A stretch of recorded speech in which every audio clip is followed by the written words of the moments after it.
বিসমিল্লাহির রহমানির রহিম। 1 cup sunflower oil দিয়ে দিয়েছি।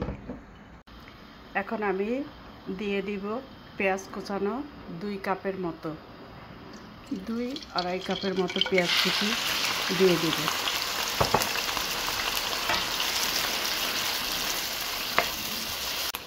এখন আমি দিয়ে দিচ্ছি রসুন কুচানো 1 বাটি।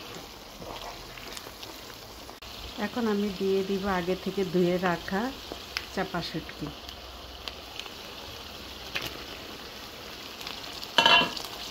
চাপা শুটকি এখানে নিয়েছি আমি 10-12টা।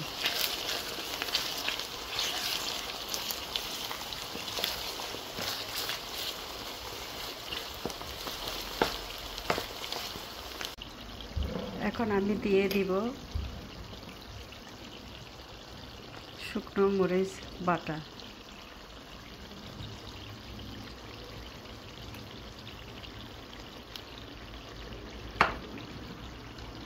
যে যেরকম ঝাল খান সেরকম শুকনো মরিচের বাটা দিয়ে দিবেন।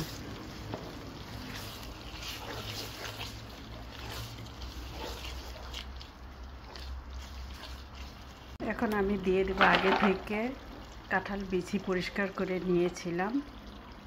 কাঁঠাল বিচিগুলো আমি গোল গোল করে কেটে নিয়েছি। এখন আমি সবটুকু কাঁঠাল বিচি দিয়ে দিব।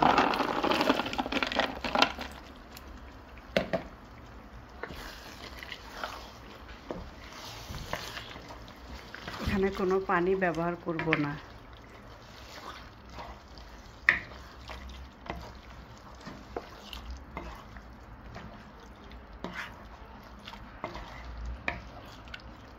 একটু বেশি করে তেল দিয়েছি। এই তেলের উপরে এই শুটকি ভর্তাটা করে নিতে হবে।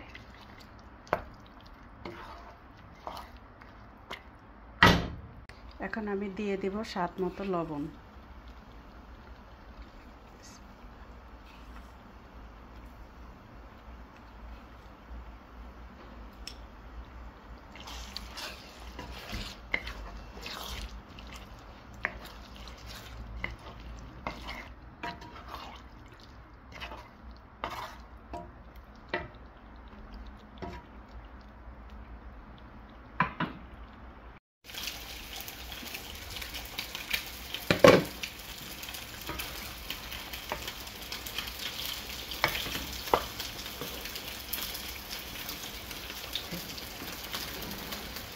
আমার শুটকি সম্পূর্ণ তৈরি হয়ে গিয়েছে। দেখতে কতটা লোভনীয় লাগছে, প্লিজ একবার বানিয়ে খাবেন।